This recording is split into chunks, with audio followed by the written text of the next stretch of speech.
access all of the webinars 1, 2, and 3 at everybody knows that we are. So welcome to the fourth webinar in our logistics.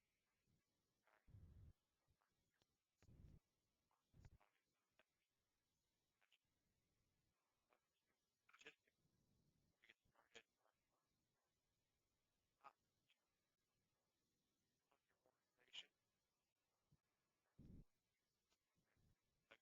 Back.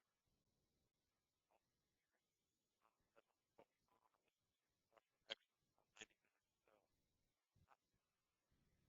So if something does happen, I want everybody hear that. So do please put your phone on mute. Either do that via your phone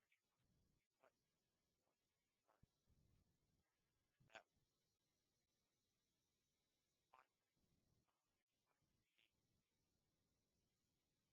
presentation live out of. And finally,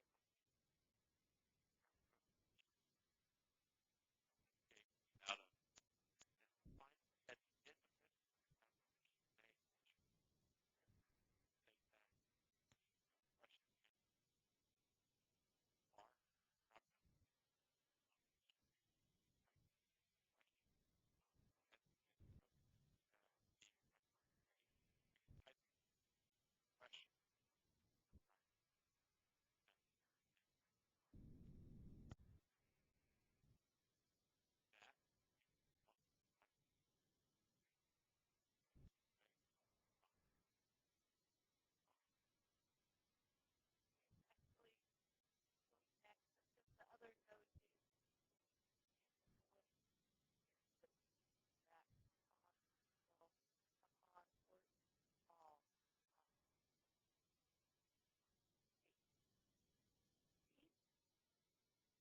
that good afternoon, everybody. Gates Federal Highway Administration. Budget for Federal Highway Administration. The hash ring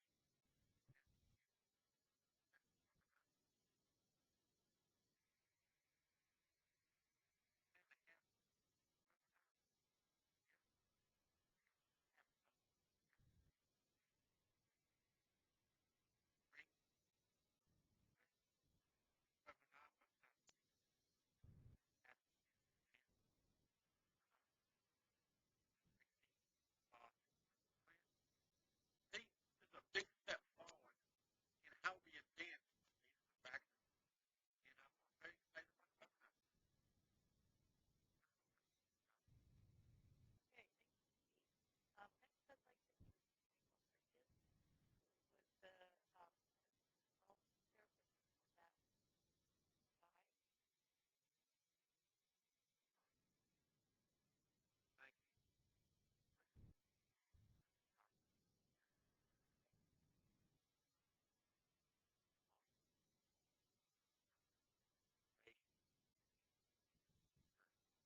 Have it.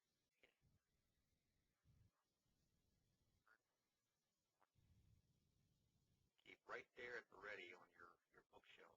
But, going through the slide, kind of an overview. The asset management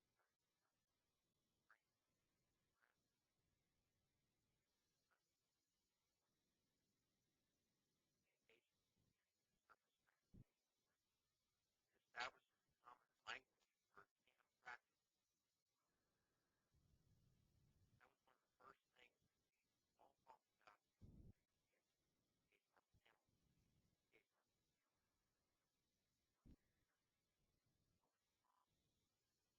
Uh,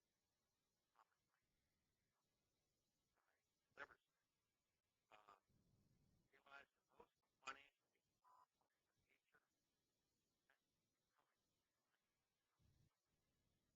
I'm a financial person here at Louisiana DOTD, and I always want to know, are we putting the money in the right place? And a lot of times those guys and gals in our design section are out in the field. They really can't answer that. They use their gut feeling that yes, they are, but they really can't provide the data that tells me, gives me that comfort level. And it focuses on approaches that an agency can take and use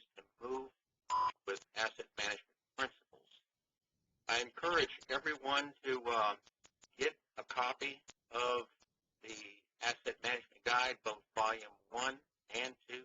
Volume 1, you can either buy it from the Astro bookstore, or I believe that it's still available through TRB as a download. Volume 2, you can only buy it, and that's through the Astro bookstore. And it even has an Excel spreadsheet that you can download off of the Astro website. That is a real handy tool that you can go through and determine what areas your agency is lacking in. It's a gap analysis. And then finally, one more thing I want to mention is that NHI has an excellent transportation asset management training course that you can schedule for the trainers to come into your agency and conduct the course. Just so happened Louisiana DOT had this done early November with our executive. An excellent resource. Kind of got the ball moving right now.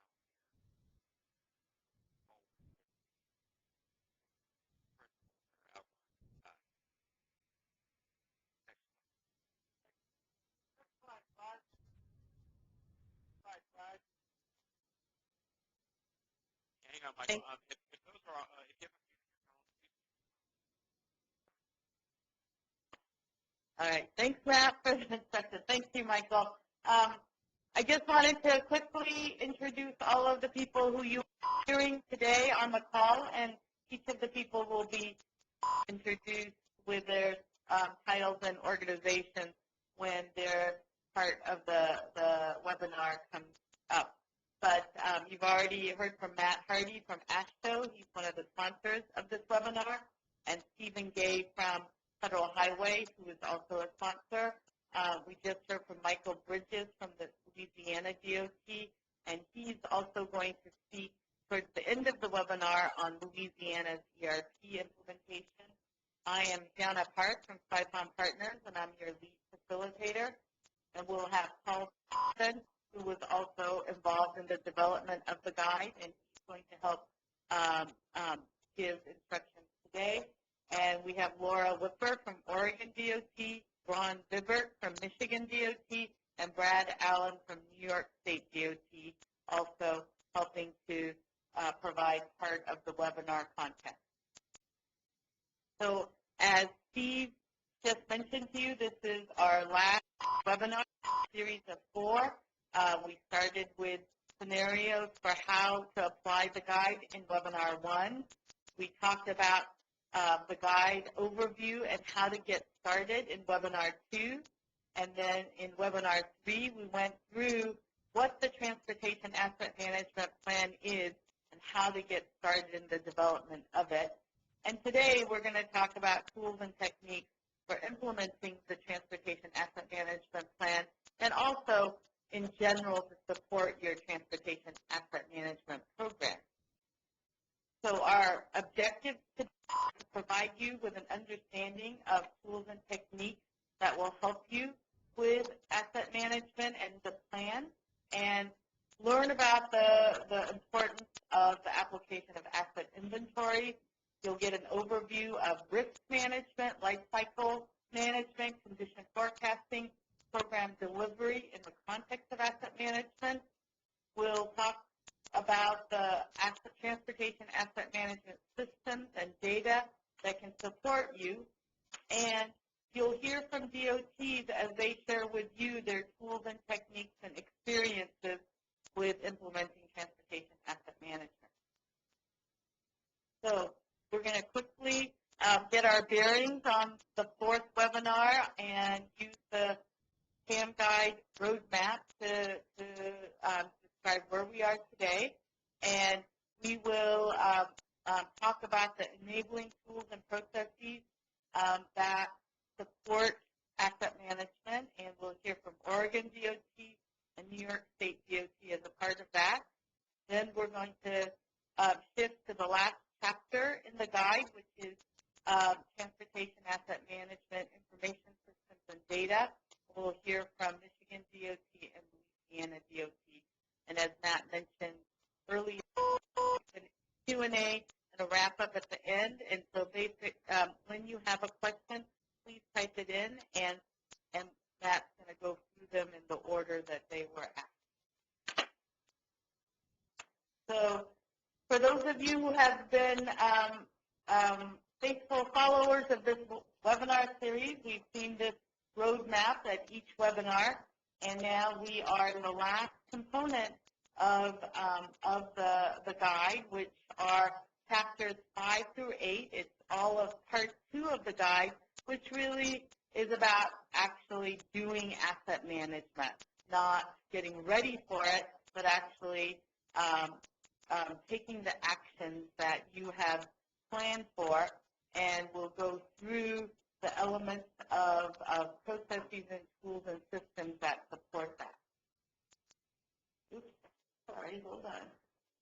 So the enabling tools and, sorry, I'm just trying to push back the enabling tools and processes that were not covered in previous webinars. So one of the big enabling tools are levels of service, and we covered that in the last webinar, so we're not going to cover it today.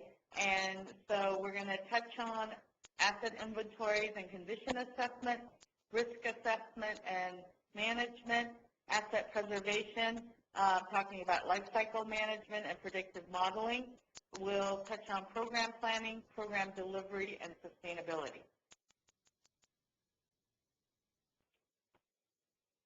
So I'm guessing that all of you are with me on the departments on asset inventory. You can't manage what you do not know that you have, meaning you need to understand what you have in terms of your assets, and as much information you need to know to help you make the decisions on allocating resources to those assets. So a sound inventory is really at the core of being able to have a robust asset management program.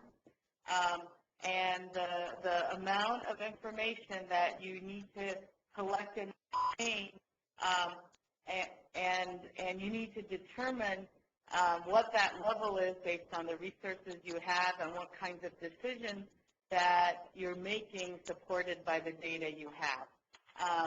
And sometimes part of being good stewards of your asset inventory is the ability to decide how to make intelligent assumptions about the data you don't have, and that these assumptions should be backed up by action items in your plan to be able to narrow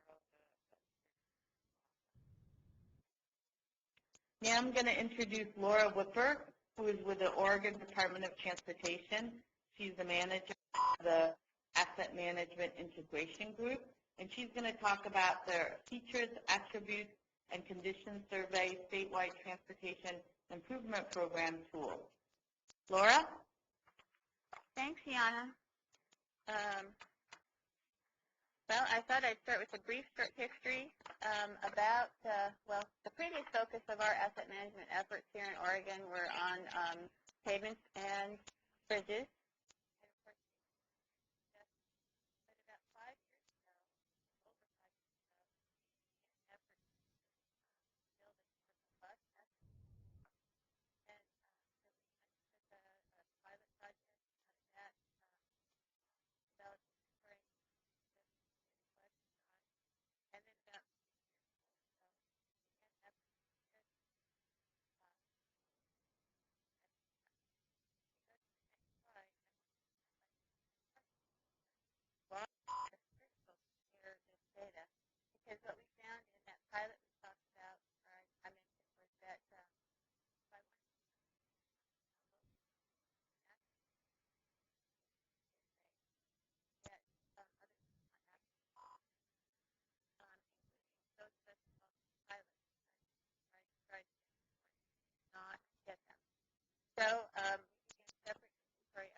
a couple of user slides. Our fact-sheet tool has main components. One is the web mapping tool, and the other is what we call data cell.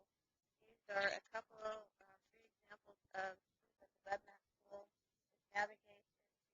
You're in the process of moving this to an updated platform, and so this is a new version that's in development. Navigation will be supporting fashion side. There are many, many assets available to you on the map tool. Have great scale, which helps on that map, but also for the aerial imagery, the photography. The next slide, that one. Data to go is also there's a couple of ways to export data from the tool. One of them is one probably popular is the map tool, and aerial images there, plain highways in the background. Data to go imagery highlights the various highways they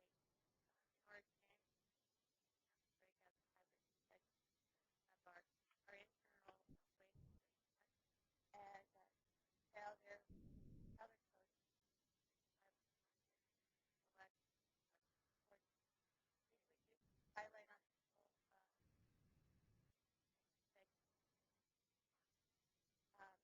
tell it go, slide,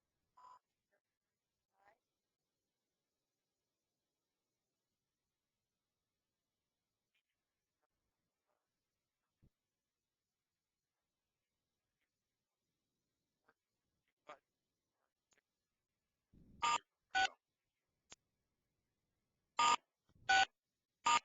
next slide, example, and this happens in seconds.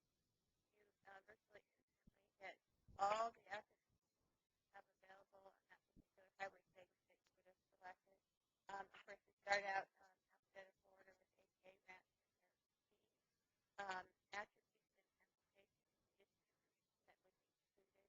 And the list that we have available here is mostly assets. If we could go to the next slide, I want to share briefly a little bit about other things we're exploring. We also, this year, conducted a pilot a tool called EarthMine. It's basically photo imagery with a and included of what we call a quote-unquote plug-in. They give us tools to measure and select asset location and attribute data for the piloted it for 12 different assets combined report.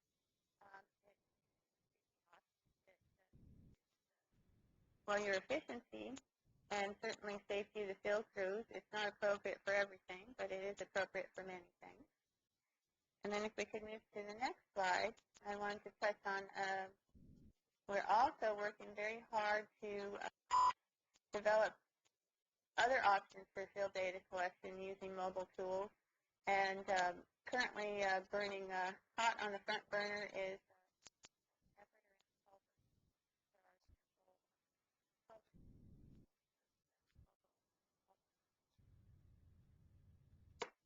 There are simple culvert. I guess I just want to question that's taken gone at this data availability, accessibility, putting tools in place, but we feel that we still have a lot to do. Question that is right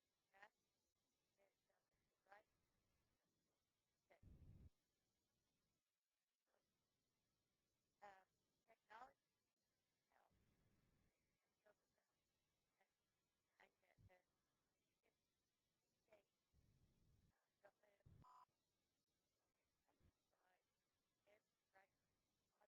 that if state don't let it slide is right but that's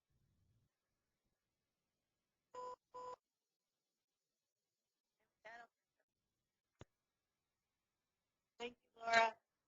So now I'd like to introduce Paul Thompson.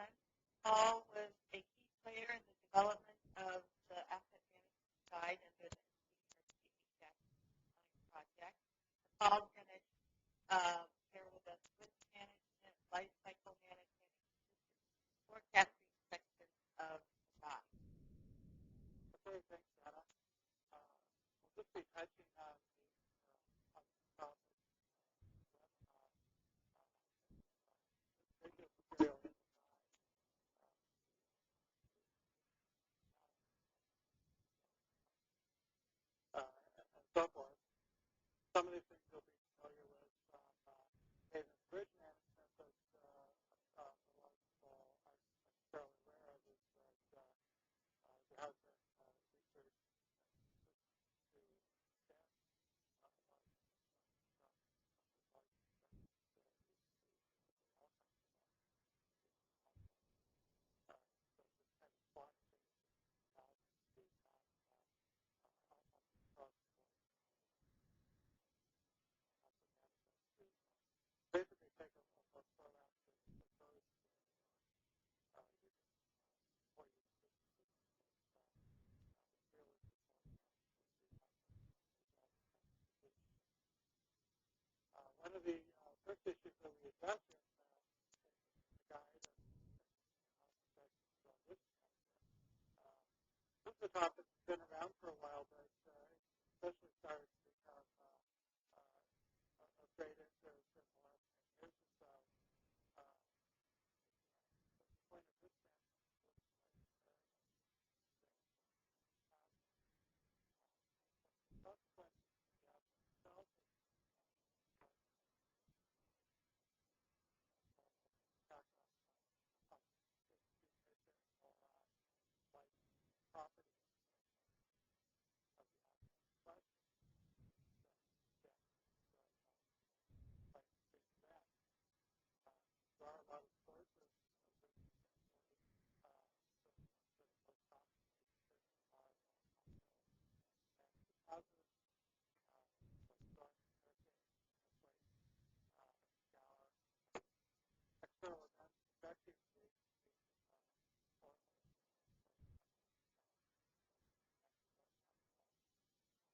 physical failure of an asset because of station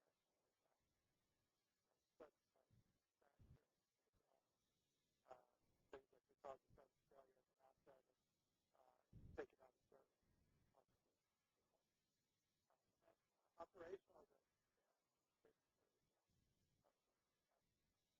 regular operations would be failure to perform maintenance on a particular asset, like that.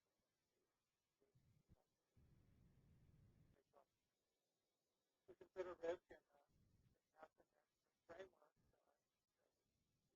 pretty similar to the other types of performance. First of all, identifying the key issues, stakeholders, defining what you mean by risk, what types of issues, and identifying specific vulnerabilities, specific facilities, tunnels, systems, things like that,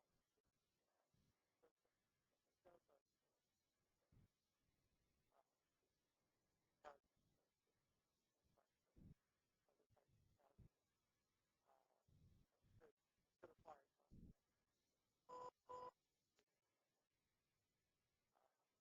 want to analyze the quantitative aspects,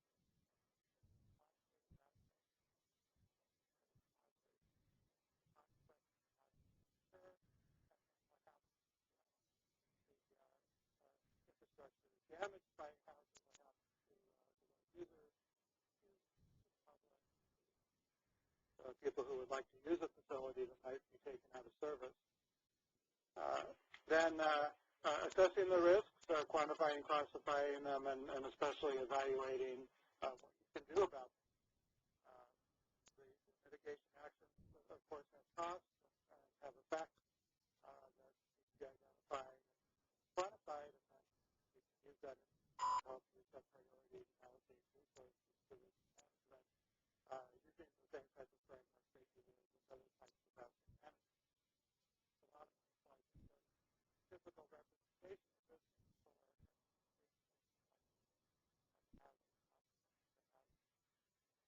The hazard is unlikely to be small, but likely to be more risk, high, bigger. Next slide.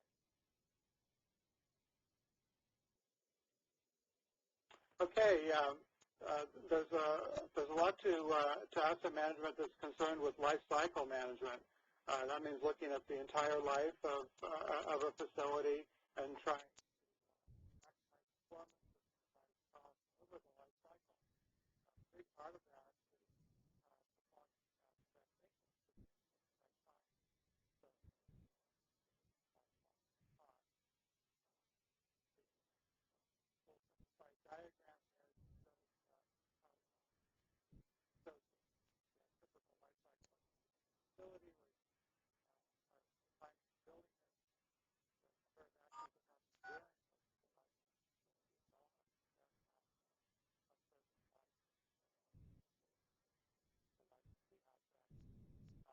that have to be doing. There are multiple alternatives typically, especially with a construction facility like this.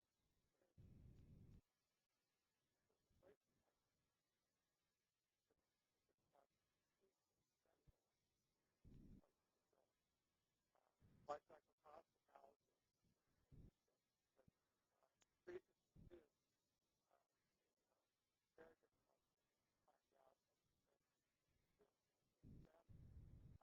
to find out what like activity.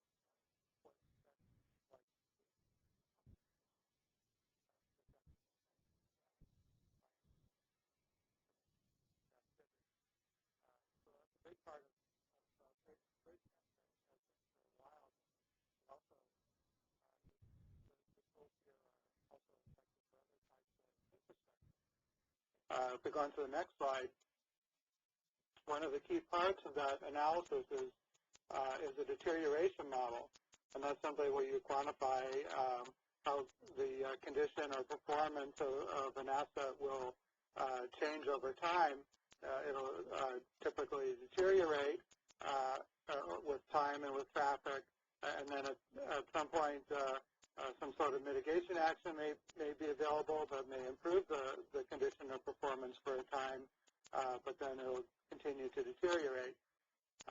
These deterioration models, as I said, are common in pavements and bridges, but there's a new NCHRP report coming out soon from Project 0871 that describes how to estimate life expectancies of pretty much any kind of transportation asset. So you can get some quantitative examples there, or there's spreadsheets in there that you can use. Give you some idea of how to use data that a lot of agencies have. It makes fairly simple data, but it doesn't take much.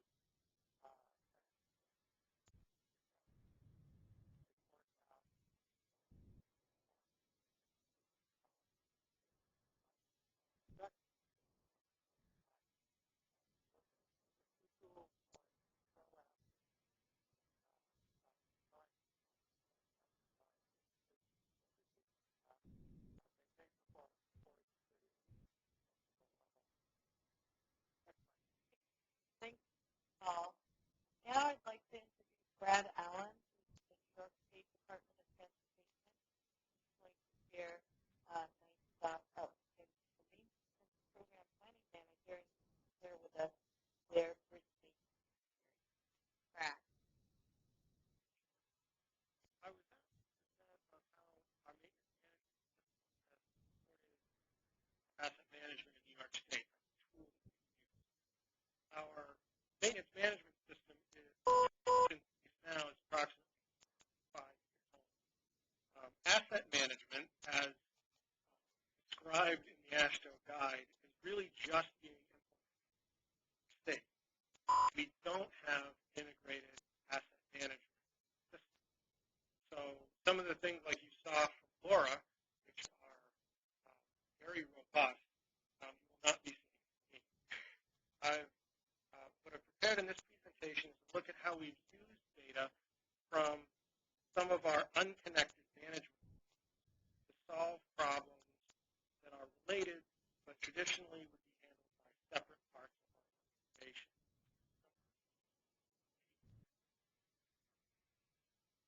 Focusing on efforts related to bridge maintenance. I won't be getting into how we did the analysis since that's so specific to our business systems. this is just a high-level look at the issues and systems involved in the analysis and actions we've taken as a result.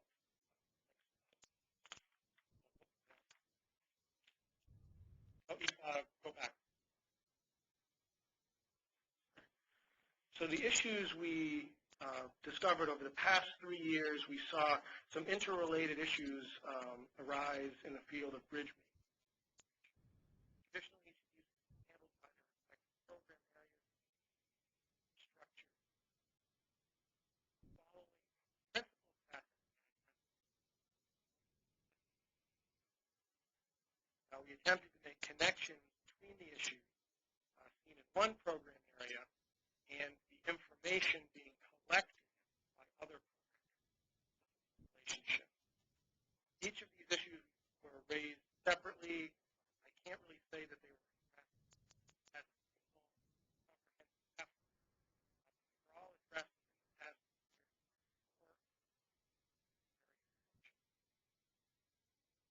All were approached from the perspective that these programs are found for our maintenance crews were spending more and more of their time preparing for demand repairs that were identified during routine inspections.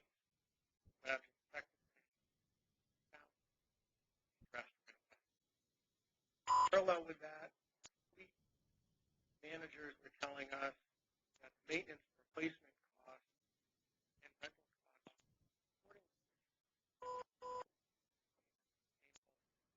and along with all that, our percentage of efficient bridges, I haven't defined increasing. I think it's actually a trend. I'm not quite sure actually.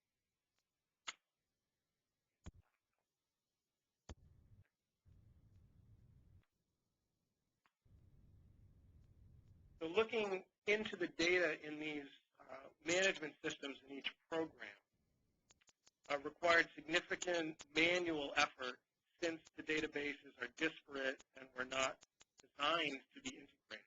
So we're looking at data extracts and trying to find connections. The effort proved fruitful not only because it helped us better understand our business,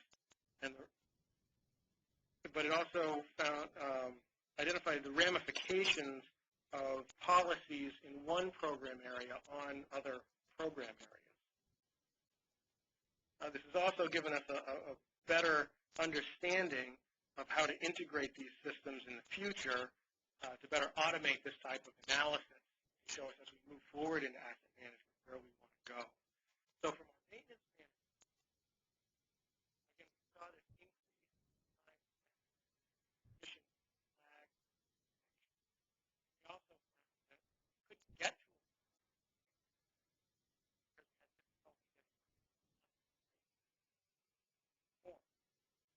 from our fleet management system.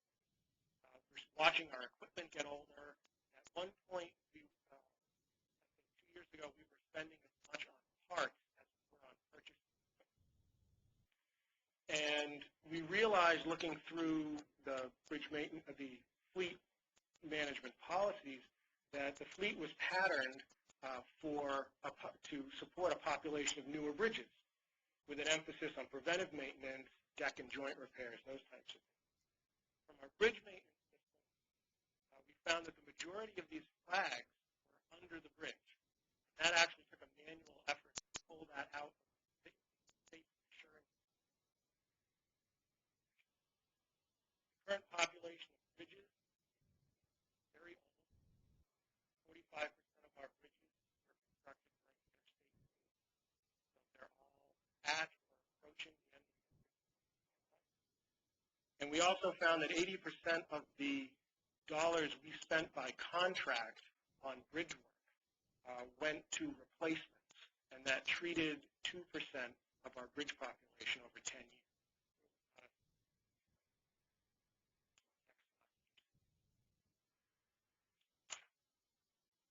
From the analysis, we were able to identify opportunities to improve policy in various programs. What's interesting is that while the policies each directly impact the business of a single functional area, each will impact the effectiveness of the other area. We recognize that the mission of bridge maintenance was changing. The organization, equipment, skill sets were designed to perform preventive maintenance, which is largely done on the top of the bridge.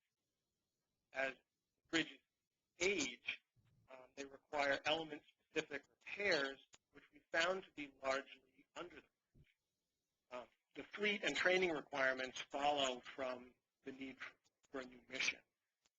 Secondly, it's clear that our state forces staff cannot keep up with the repair demands of an aging bridge population. And the construction program needs to address bridge preservation as a priority. So these are the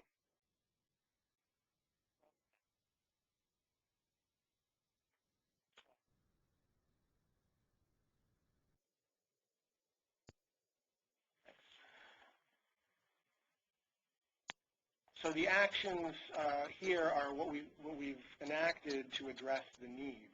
Recognizing the changing mission of the state forces bridge maintenance from prevention, bigger step that ground on its face area. We modified the fleet pattern accordingly, reducing the number and size of people moving pieces, and tried to focus really on making sure that our folks get to where the work is. Implemented a hands-on skills training program. By far the largest change, new capital program presentation.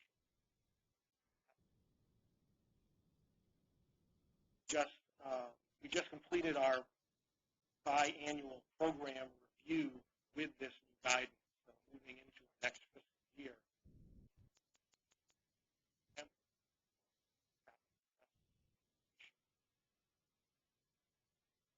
then this leads to coordination of state forces and capital efforts and preservation across that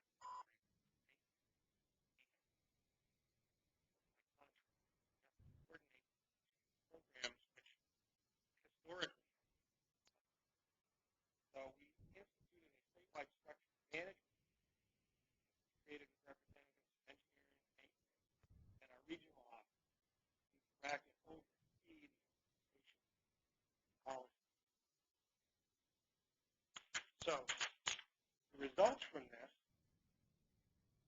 and we're already beginning to see the integration of a comprehensive bridge preservation program, annual review at the regional level, effectiveness of state forces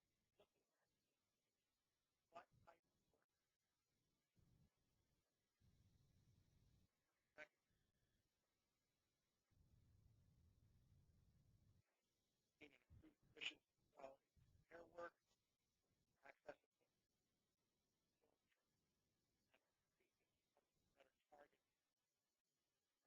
future mission,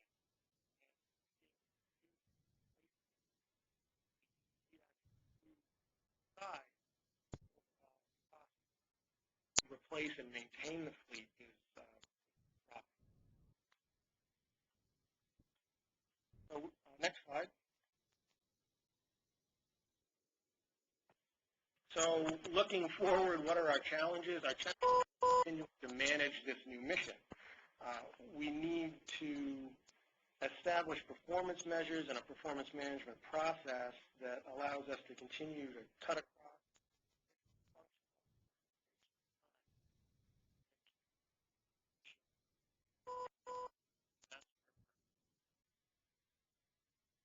and with that, move on. Thank you, Brad. So going back inside the guide, one of the sections that will be helpful to you as you implement asset management is the parts related to program planning and delivery. And so this diagram is an excerpt from the guide that walks you through how asset management can help you with program planning. And in this diagram, you can see that management systems, and they could be multiple. It happens to show you pavement, bridges, and maintenance.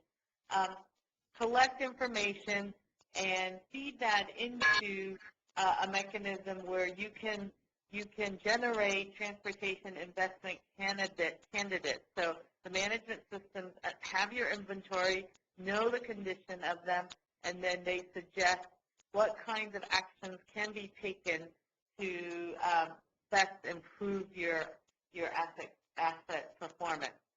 Then you would have to do a trade-off analysis looking within each of the asset classes, but also programmatically across the asset classes.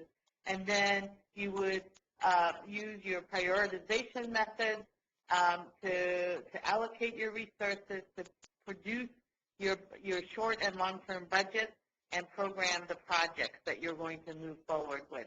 And all of that really will result in maximizing how you can benefit your entire state, looking across geographic regions and maximizing what you can get for the statewide performance. Then it would also help you look at equity within for geographic regions, as well as the various goals that you have. How do you balance having performance improvements in the various goal areas, and balancing both your policy and political goals that you have.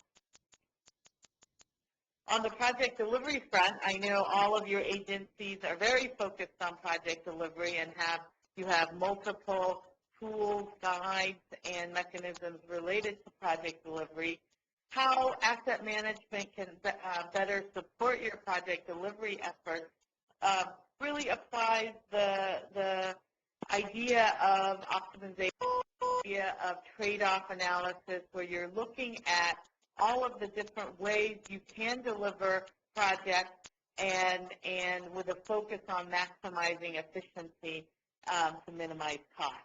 And you also want built into your process the flexibility to adjust your mechanisms if you need. And so lessons related to that are included in the guide. And then the issue of minimizing a negative impact, really looking at those types of risks, are also addressed in the guide. And very importantly, the guide keeps your eye on the monitoring and collection of information related to goals, and so that you can get that information and feed it back into your knowledge bank so that you improve your process, but you also have the opportunity to correct activities that have gone away from your objectives and get it back on track. So the guide includes matrices like this where you look at the various types of contract types and suggest ways of identifying risks related with each of the contract types. I see diagrams like this with the explanation in the guide as a starting point for your agencies, both to educate, and then you can use it as a template to customize it for your personal use. A section of the guide deals with sustainability and in its relation to asset management. And again, this is an area where there are many, many resources existing purely on the look at sustainability. Here, the asset management guide really looks at the issue of equity, looking at a temporal scale of when the decisions you make today will impact future generations, and how that relationship can be thought of as you're making today's decisions, and to minimize the ill effects for the future, both environmentally and balance it against economic and social goals as well. Now I'm going to reintroduce Laura Whipper, who also is going to share Oregon DOT's 1R and mobile application program. Thank you again, Yana. Okay, let me start with a little bit first about what the 1R program is. It's a paid mainly program, single lift only. There's a statewide strategic approach.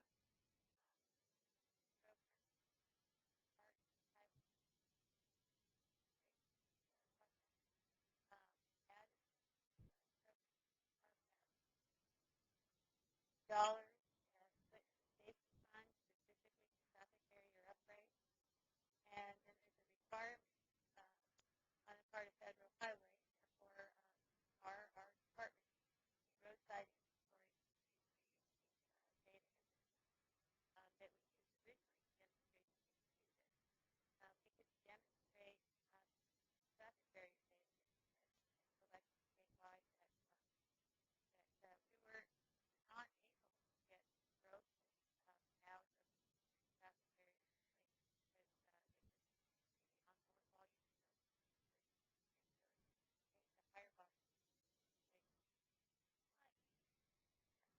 barrier replacement ever taken 40 years old, sometimes or even older. And so that allowed us this program to highway. If we could move to the next slide, I just want to that we do have a technical tool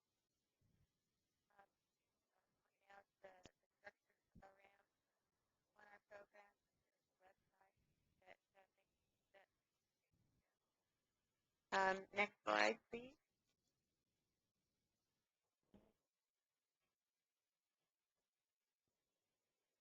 This is a little bit about the program roles. There's an approval process for to approve projects complying with one our requirements. There is also requirements for tracking, and there are areas of the organization that have to roadside done that export and update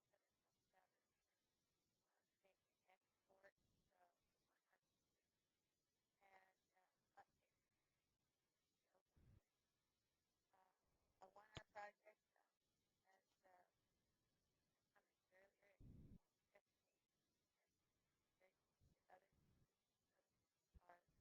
Others are added to the platform. And engineering our highway mandated this that on our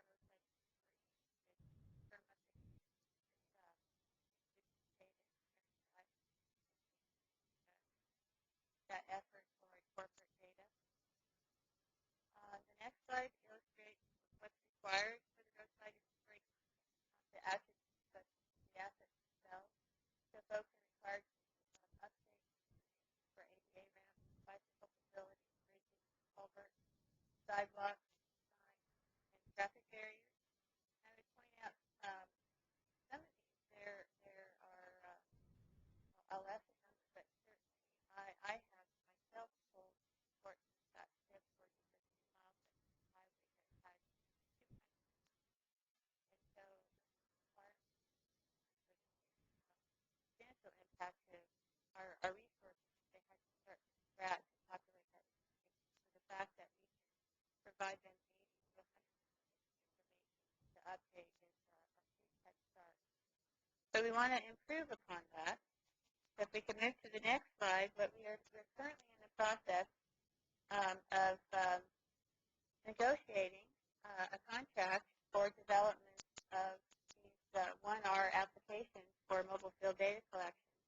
We have what I would call a beta version, and the screens are shown here for culvert data collection in the field. I would say we have a beta version of a sign application that we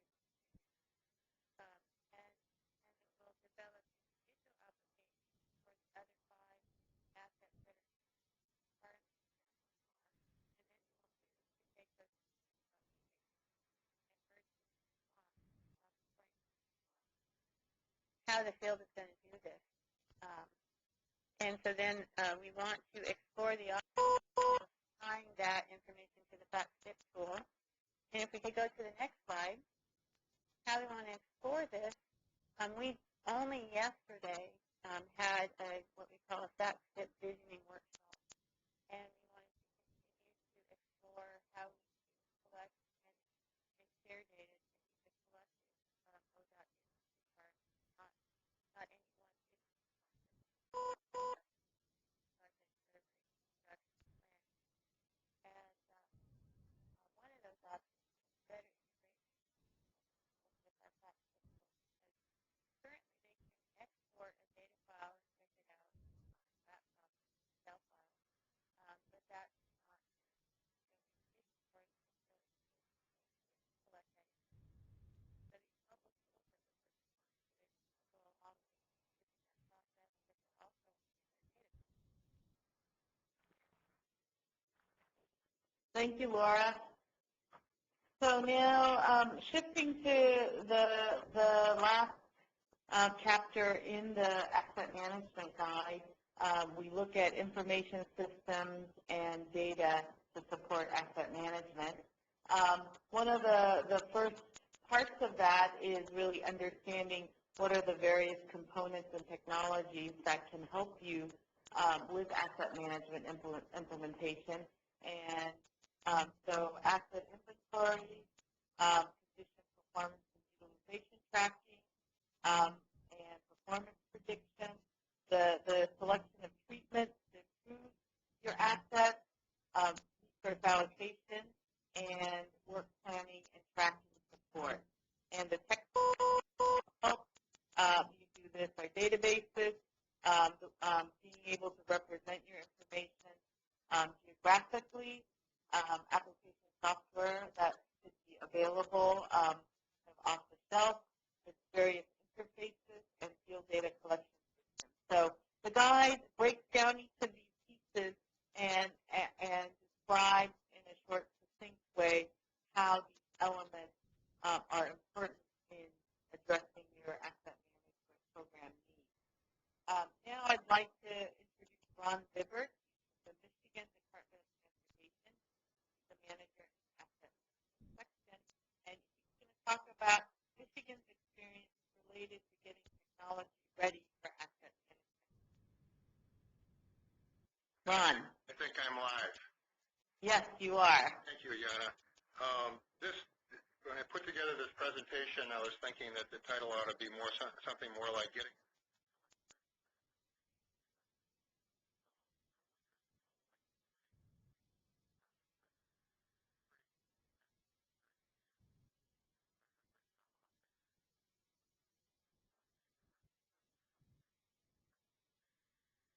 One of the big successes of that was getting a lot of the data silos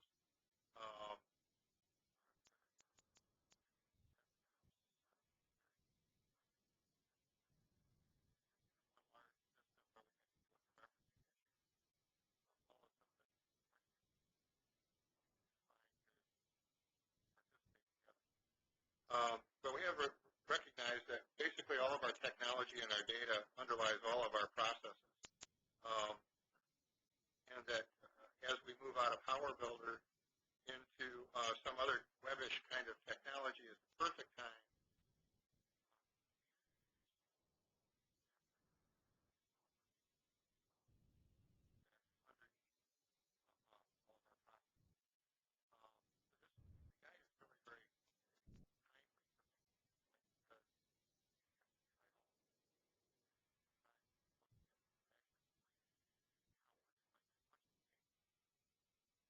in the last 20 years.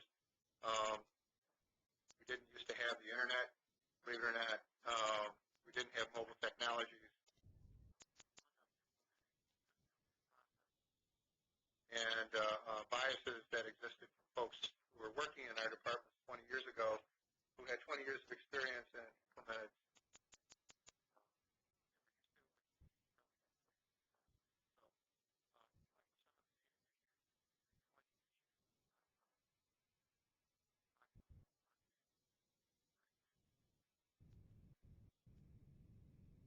Really only make changes in the process embedded in your underlying tools that you're making. That's kind of one of the the lessons learned that we've going in is that we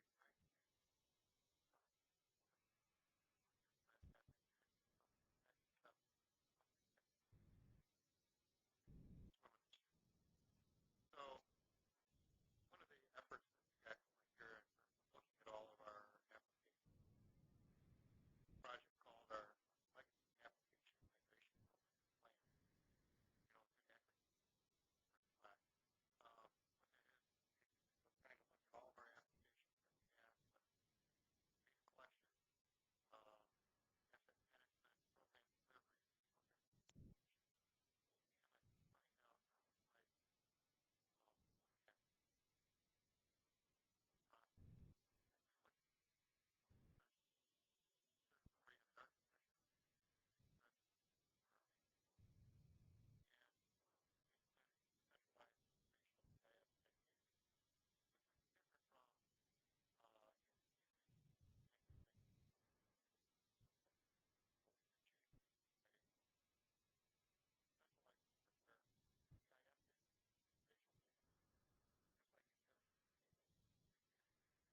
spatial data, just like it does routines around that, same ownerships, same kind of change process, and for invoice or employee evaluation or the other sort of process. Yeah. So started a project a while ago called Oracle Spatial. Challenges are long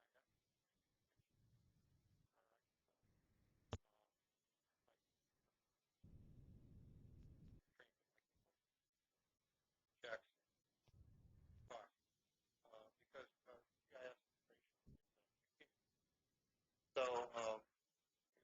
part of our barriers and actually part of our success has been getting our IT people in line and on board with the GIS technology, geospatial technology.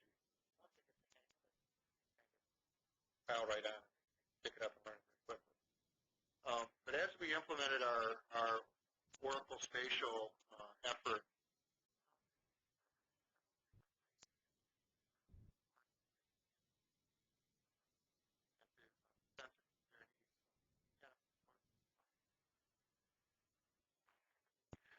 this is the whole picture here. So if you click it once, we should have a circle come up.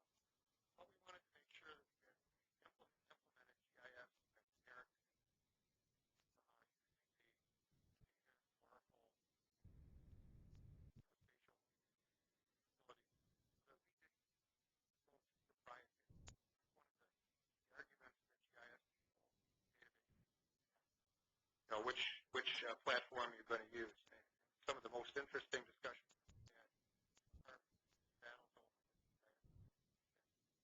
So what we tried to do is to pick a generic geospatial technology in our standard Oracle databases on top of our existing features database. And that's since been rebranded as management spatial, so that we could use anything system like GeoMedia or Transcad or Man. So we had primarily our modelers and database administrators. And the first component here. The second one, click it again, Hannah, is where many of our GIS aficionados are really going.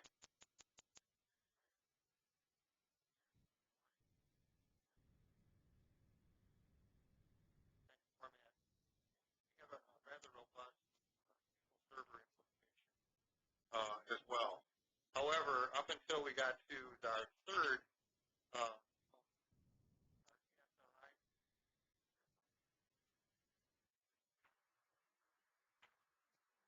there we go. Our ESRI, SDE folks were not able to get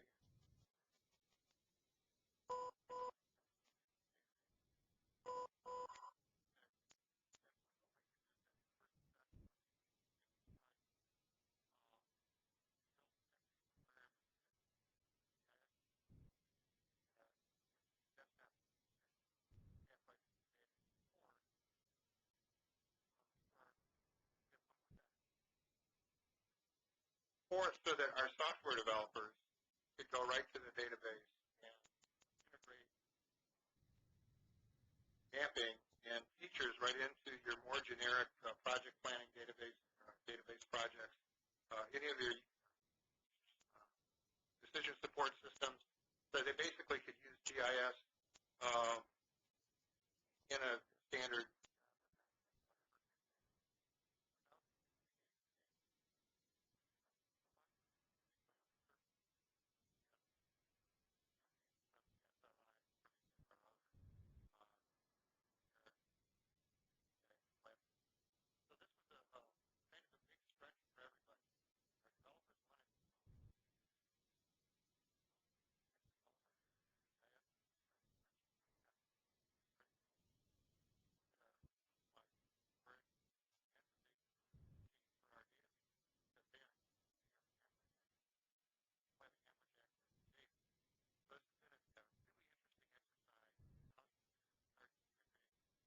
Some of the newer technologies into your generic skills that our IT people have, while we also make the data available.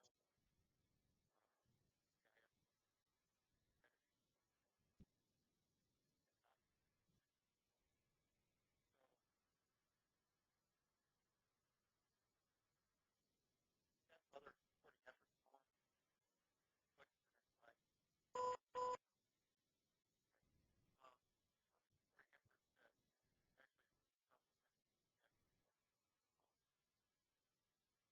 When we did our original management system, we did implement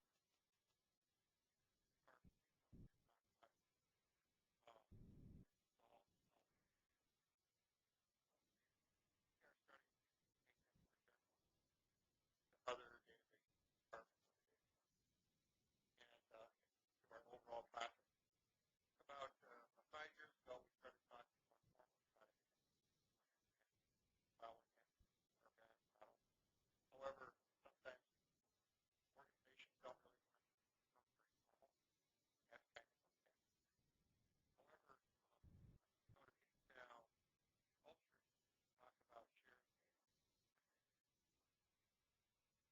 So even though we did best performing organization, I think we've changed the culture, so that's going to be where we look first.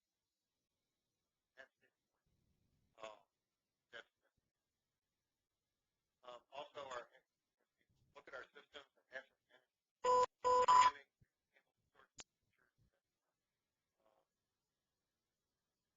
I'm talking about going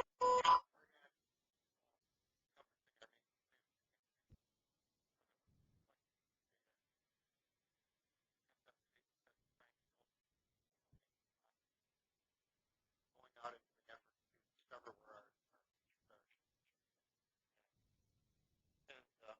and consistently trying to share processes and code. Part of the drive here too is go back to one thing I first said. Suggested don't make some big changes now. Have the code open, have the database.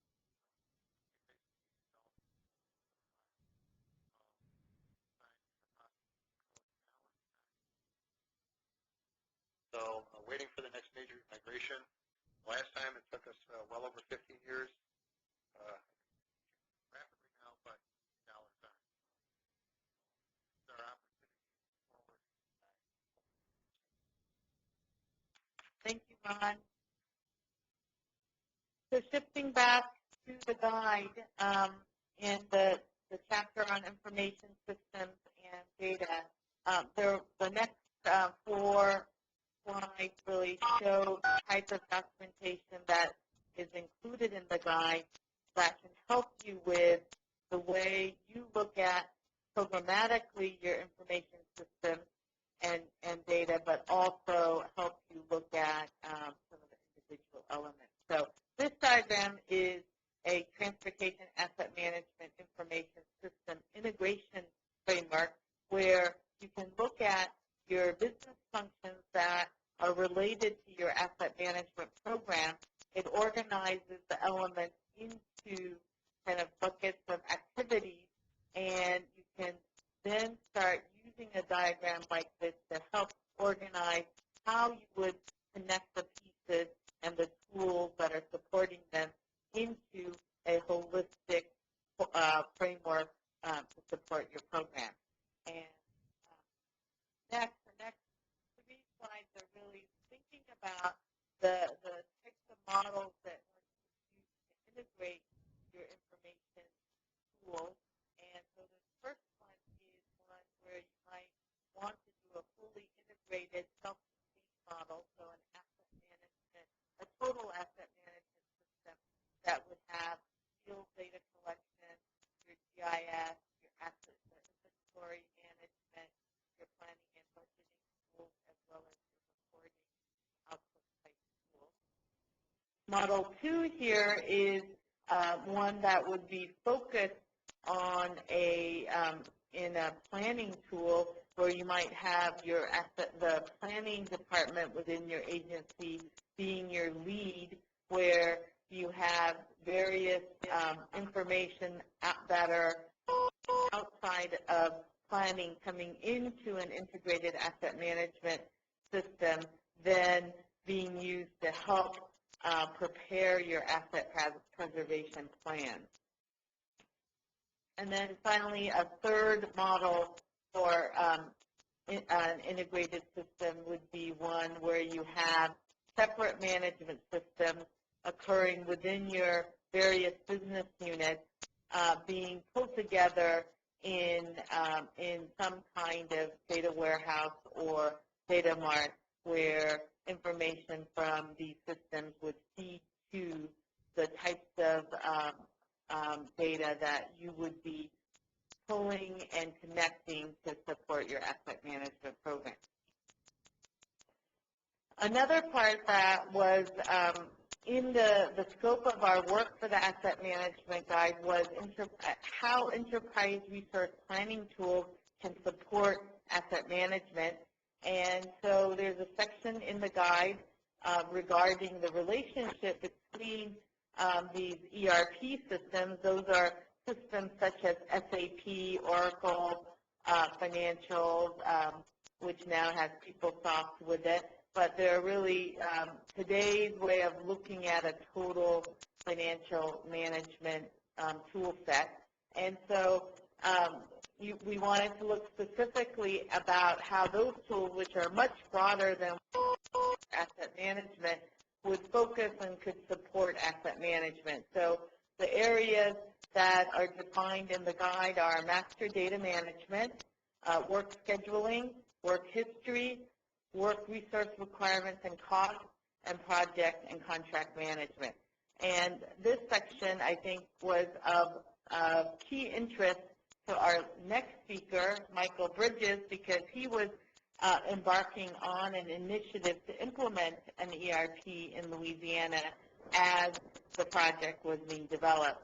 So Michael, who is the Undersecretary of the Office of Management and Finance, is going to share with us Louisiana's experience with ERP support for their transportation asset management program. Michael. Thank you, Anna. Several years ago, probably 4 or 5 years ago, we were looking at implementing a level of service model in history, but we realized that we needed to have some kind of a system that we could accurately capture all of the data on our assets. We had a good fixed payment system, good payment, a lot of deals, but really couldn't get them to talk to one another or have that link in any kind of a real way. All of our work in the field, our financial. At the same time, the Louisiana DOT was the only agency in the state that had its own financial system. Everybody else was on a system, and then we were on one that we had developed in-house in the 70s and 80s. And so probably about 3 or 4 years ago, we decided in discussion with the state that we would be the first agency to move on to a new statewide ERP system. And our goals were to replace those old legacy DOT financial systems. To integrate project functionality, we are running AstroWare, Transport, Site Manager, and that type of thing. So we want to keep that because that's doing real well. We want to integrate the financial maintenance and project management systems. And all of that to improve efficiency, simplify the work order process. Through that process, that whole effort, we were able to establish a master project number because we had projects that were scattered out all through our system, and to be able to get the answer to the question of how much does this project cost, I'd had to go literally out and talk to 10 or 12 people to get that information. So we want to be able to bring it all into one place and get some good reporting. We wanted to be able to have eventually the capability to predict your model. And we want to remove the reliance on our legacy system. We had some very expensive contracts, and we had people who were the ones who developed these systems that were retiring, and get somebody that knows how that type of a programming on the street now. Very expensive. Those were our goals. There's a lot of states in the country that are going down this road of an ERP system. The ones in we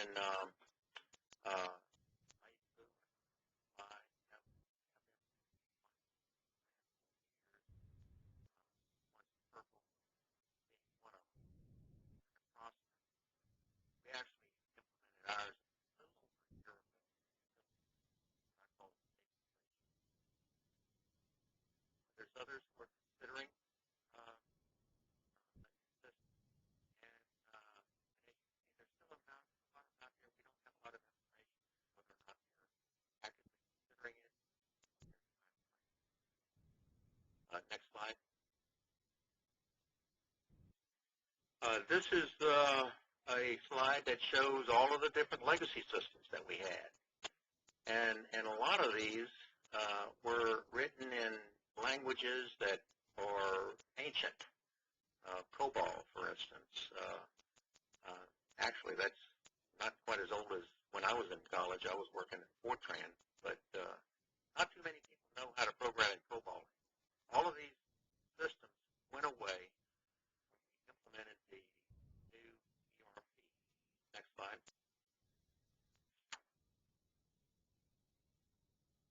And we call it LeGov. And this is a statewide system. We are the only agency that is on the system. It's an SAP solution, and the linear assets module is Agile Assets.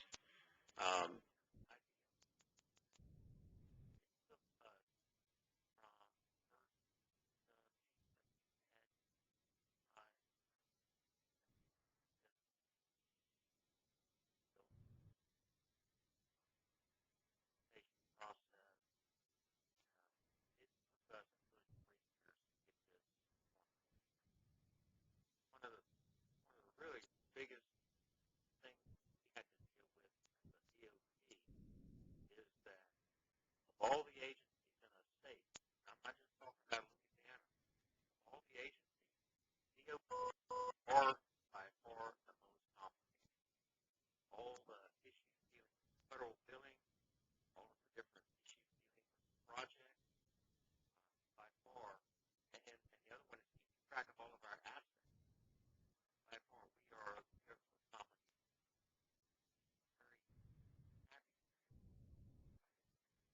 We would go first because what we basically did is we stretched the system out to meet our needs. Now, we don't have to worry about cutting class. Next slide. We've achieved some major wins with the LeGov. We can now build federal highways daily, whereas before, due to the complexity of the billing and all the manual process, we could only do that 3 to 5 times. Now we can do it daily, and if there's a business need, we can do it quicker than that. We now have a two-way electronic interface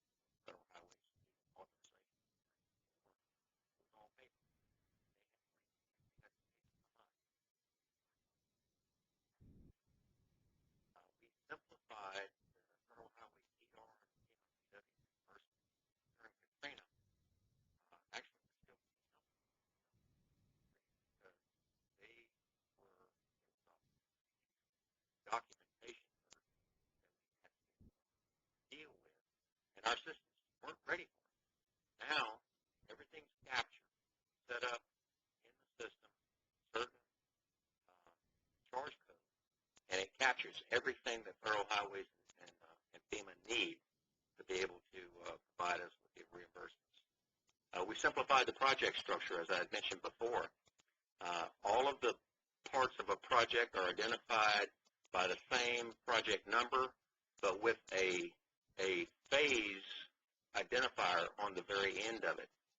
Like, for instance, the environmental process, or the right-of-way process, or the design, or construction, or even operations at the end. They all are tied to that master project number. So if you want to know how much a project costs, it provides a tremendous amount of transparency and data visibility. I had mentioned before where I had to go to others to get the information. Now I can go on my system, on my computer, and if I know the project numbers, I can pull up all budgeted amounts, spending amounts, still on contract, all of the different phases of the project. In fact, we have a project in North Louisiana, 529, so report up to the Arkansas line that has over 100 different individual project components that I can pull up whenever I want. The other thing that we've been able to accomplish is compliance with GASB 34. Beforehand, we were doing, believe this, but it's called the Worcester method for settling our assets. And kind of I guess, a compromise for those agencies that just don't have a system that can do an asset settlement by asset. So we were able to fully comply with GASB 34. And lastly, we were able to implement an asset management system, a linear asset management system, that we really haven't scratched the surface to get its full capability. Now,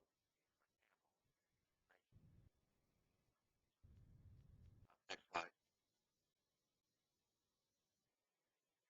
So our challenges, not only during implementation, but afterwards, we had a huge effort to clean up our data beforehand and make sure that it was accurate.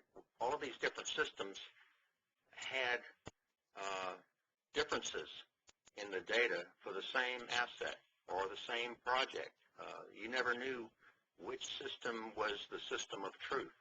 So there was a big effort to clean that up and then to be able to convert that data, pull it into the system. I think we went through 5 or 6 test runs before we actually went live to make sure that the data imported correctly. And then after that, we went live on November 15th of 2010 of last year. And immediately had to start looking at because SAP is, as well known as they are, they're not in government for the most part. They're industry. So they were kind of learning on the job. And they're not that, at least our implementer, was not that familiar with DOT. So there was a lot of things that had been designed into the project that had to be fixed after go live. But after a few months, we were able to get it working. Actually, it worked right off the bat. I believe we were able to bill and collect from the feds over $50 million on day one. And we were able to make vendor payments on day one, which those two things are probably the most important things that we were looking at. There's a huge change management issue for those that have already gone down this road or thinking about it. Just about everyone in the department was affected. Those people were very comfortable with their systems. They weren't comfortable any longer, and you do get a lot of pushback whenever you do some project like this. So then there was a lot of training that had to be done, and we're still doing that. And then we had to look at some organizational change. So we're just at the beginning of getting into asset management. We've got the system in place now, and we are moving forward with implementing the TAM principles in Volume 2 of the guide. In fact, we just had the NHI course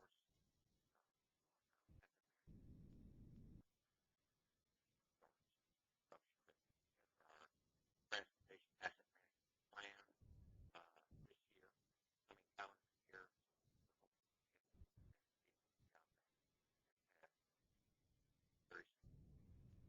With that, I'll hand it back. Thank you, Michael. And our last few slides in this webinar are on data specifically and parts of the guide that address data support for asset management. So there's a section on looking at data maturity, and this really is related to what Ron mentioned earlier in terms of doing data business planning and thinking about what stage you are in your ability to use data to support your asset management program. It's clearly a component of the gap analysis tool that Michael mentioned early in the webinar. And so, like the gap analysis tool, it looks at maturity in terms of initial awakening, structured, proficient, and best practice, meaning as you up that spectrum, your ability to have data, manage your data in a way that helps you to make better decisions and also to be able to manage your data in a cost-effective manner. Another key component of transportation asset management and data are standards.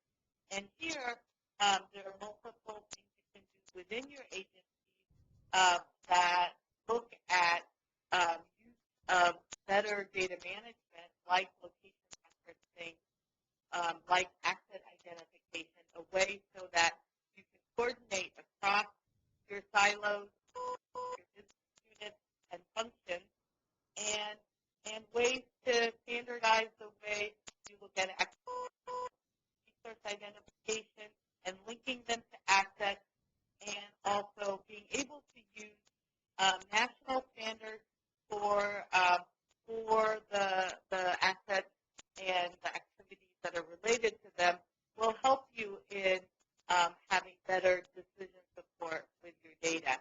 And I just wanted to point out that the more you can be a part of national standards, both in using it, but being at the table and defining it and making sure that there's a reason for agencies to adhere, the better you're going to be as a system of DOTs where you can actually learn better from each other.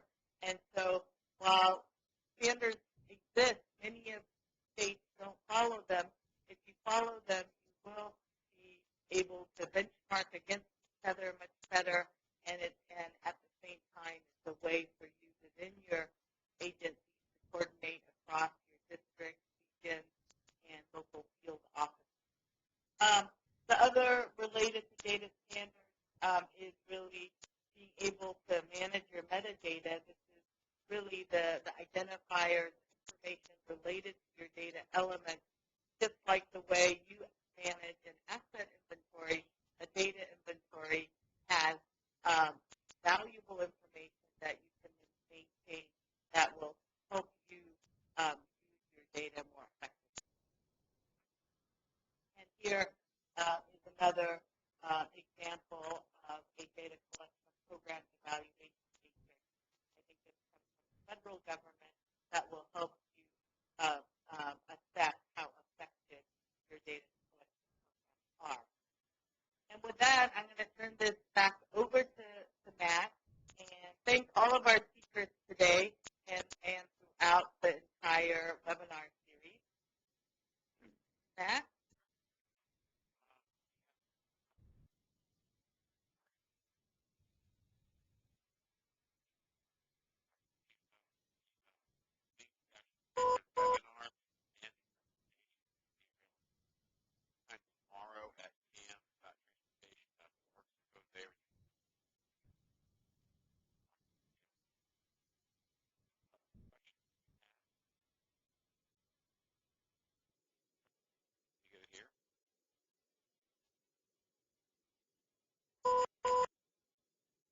Hello? Yeah, the question, sorry, it's coming up. It's taking me a second here.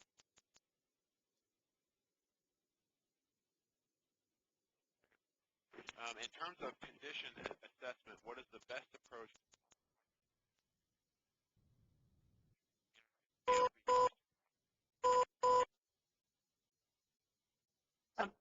Matt, can you repeat the question? I think there were. In terms of condition assessment, best approach to qualify condition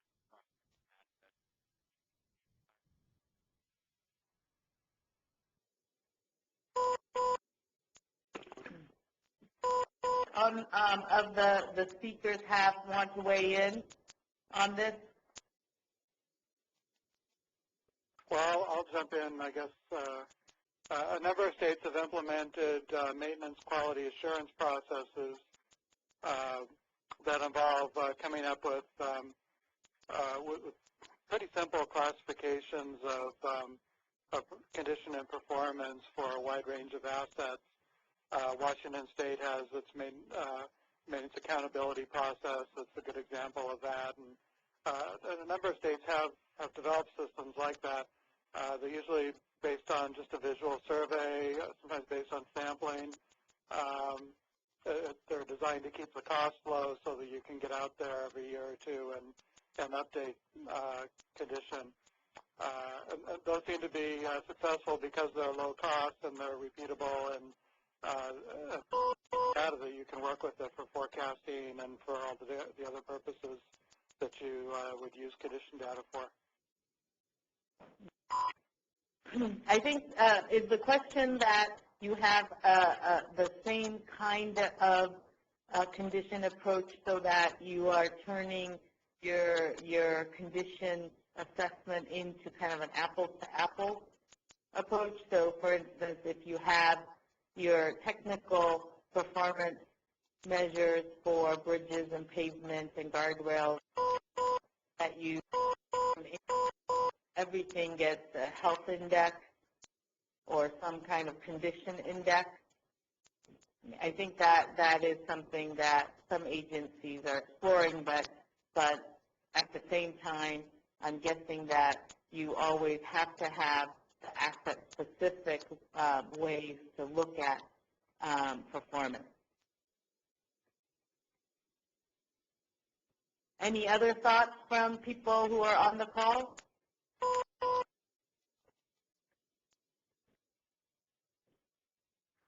Matt? Well, I think that's it for questions. Okay, so our final speaker is Steve Gay from Federal Highway. Yeah, I thought today's webinar was real important in looking at different aspects of asset management and the different tools we use. We heard about tools, techniques that exist, and which ones fit best in your department. I know a question that's worth asking is, we all know we have the pavement management systems and the bridge management systems. We're managing our assets, but is it the comprehensive asset management that's really needed to develop the asset management plan? You see, as we pull this all together, it's a way of doing business, optimizing investments on a long-term basis, preserving assets. That was a great example from New York. In the long run, minimizing the whole life cost and having money available to do what you do, and providing a framework to improve performance. Understanding the whole purpose, the level of service, and how to apply it are all important issues. In the coming year, we're going to continue this webinar program sponsored by Federal Highway and the AASHTO Subcommittee on Asset Management. As we schedule them, there'll be a notification on the AASHTO Asset Management website on 10 a.m. today, and also on the Federal Highway Office of Asset Management website. I want to thank all the presenters and participants. Matt, I want to thank you and AASHTO for pulling this all together. And Yana, job in putting the 4 webinars together. Thank you all very much. Anderson, Matt, you or Yana want to add?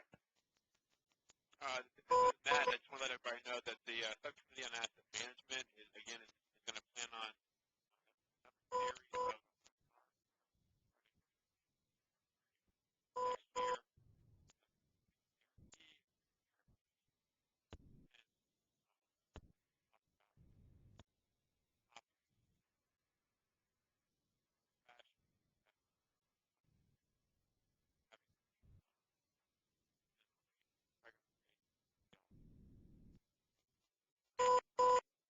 I just want to say it's been a pleasure working with all of the people who have participated in delivering the webinars. Everyone that I approached was ready and willing and to share their experiences, and such an effective for all of us who are geographically disparate to gather together and exchange knowledge. Thank you. Thank you. Okay, bye-bye.